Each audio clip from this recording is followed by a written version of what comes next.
All right, that one was because the band is awesome and he's an awesome musician. But let's hear it for him one more time because this dude used to be a teacher.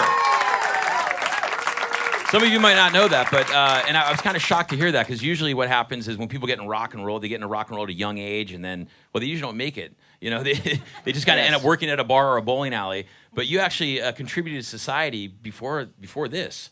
You were a teacher, man. Yeah. That's awesome. I was. Officially, I was. Yeah. It feels like another life now, but yeah. Wow. Yeah. And what did that teach you? I mean, did you like anything from that job? Did that prepare you for a life in rock and roll? Yeah. Well, it taught me that I'm a terrible employee. I actually really enjoyed the teaching part of it, but yeah, wallowing in the mire of administrivia is not a thing I'm very good at. Yeah. So they weeded me out of there just a few years in. I got a couple of kids in school. They're 11 and 12, and since now you have this kind of bigger platform and people are listening to you, parents, whatnot.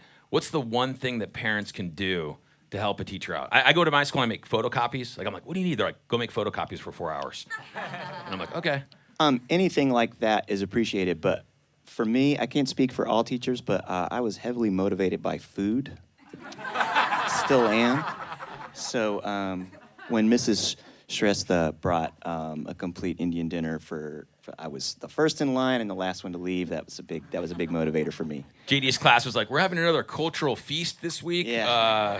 Who's in? That's awesome. New record, Undivided Heart and Soul. How good does it feel to have it out? Wow, it feels really good to have it out finally. Yeah, it was. Well, actually, it's weird. It happened so quickly. Like everything should have started here, and here's the finish line. So this is a visual aid for the radio. We need that. It should have started here, and then it actually started here. So it just happened so quickly. It was, but it's been a very good experience. And I understand. I mean, you guys clearly have kind of the throwback thing dialed in. I was talking to your drummer earlier. I'm like, oh yeah, man. He's like, yo, you ride? I'm like, yeah, man. I'm like, I got like a 2008 Street Glide. He's like, 51 Panhead. Yeah. I'm like, oh.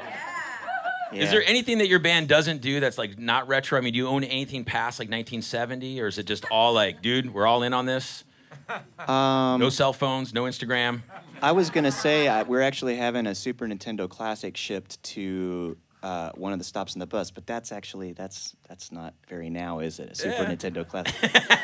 So no, the answer is no, we don't. Yeah, and you guys recorded this at a historic recording studio in Nashville, RCA. Tell me a little bit about that, because I did do some research on the studio, and apparently it's like you go back in there, it's like a time machine. Like they have the same monitors, the same speakers, like nothing's changed. If you were in San Francisco and that happened, all the tech people would be like, this guy's just cheap, he's outdated. But in Nashville, if you've never been there, it's just an amazing musical city. What was that like, kind of going in there and putting in your new record there? It was a dream come true. It was, if you're not familiar with RCA Studio B, it's kind of one of the last real important old Nashville studios.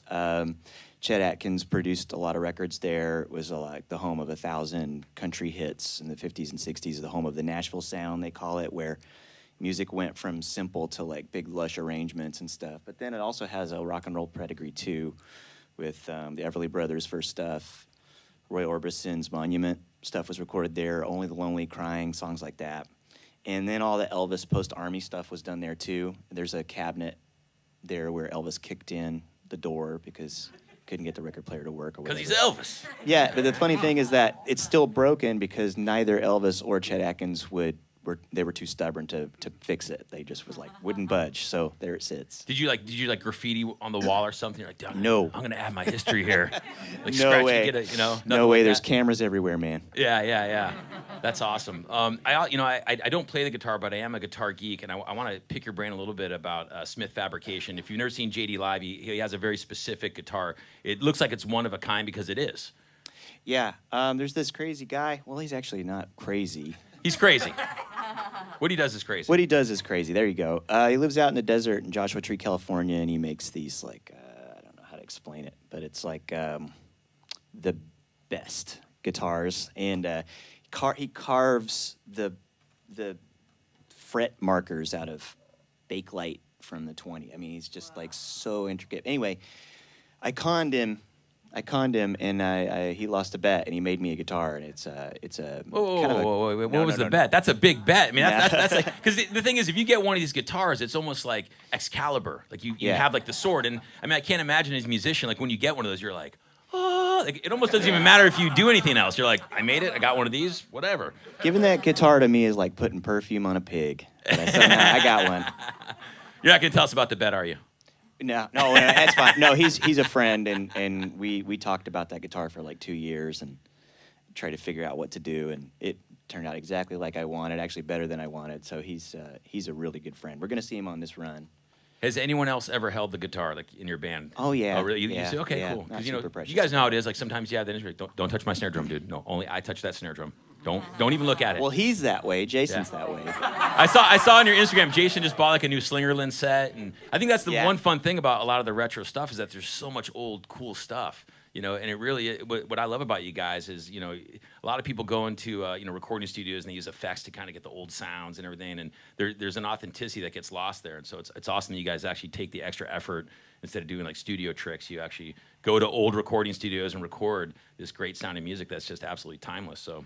Congratulations, Thanks. man. That's awesome. One other thing that I got to ask, because I'm kind of an art geek, your new record, Undivided Heart and Soul, it's got great artwork, that crazy-ass wolf. Who drew that thing? That is awesome. Oh, I ordered my bundle online. It comes with a comb and a mug. It's awesome. Pretty rad. Yeah, man. That artwork was done by this crazy guy. His name's Florian Bertmer, and he's a German fella, but he lives out here on the West Coast. And he does a lot of, I don't know how many old metal fans there are, but there was this artist named Pusshead that did all the T-shirts for Metallica back in the day. Florian is very much of that school. He does a lot of very intricate ink drawings he does a lot of metal bands. But I got to talking to him backstage. I think it was at Alex's Bar in Long Beach. Was where it was? And There's a backstage at Alex's Bar in Long Beach. Well, it's like Really? it's like where they keep the boxes. Got it. And that was the backstage area. That's where we were, the glamorous backstage area. But we were talking, and we got to talking about 60s custom culture, Ed Roth, Von Dutch, all those little guys, and he was super into that. And so I asked him if he could do the Tex Avery Wolf, but in that style, but with his super meticulous thing, and it just blew my mind. Yeah. It was. It's incredible. But yeah, he draws those things so fast too. I can't believe it. He doesn't make mistakes. He just. That's got to be humiliating. You're like, yeah, I want this really epic album cover, and he's like, okay, hold on a second. There you go. You're like, Yeah. that's awesome. Yeah. All right, let's hear some more music. What do you say?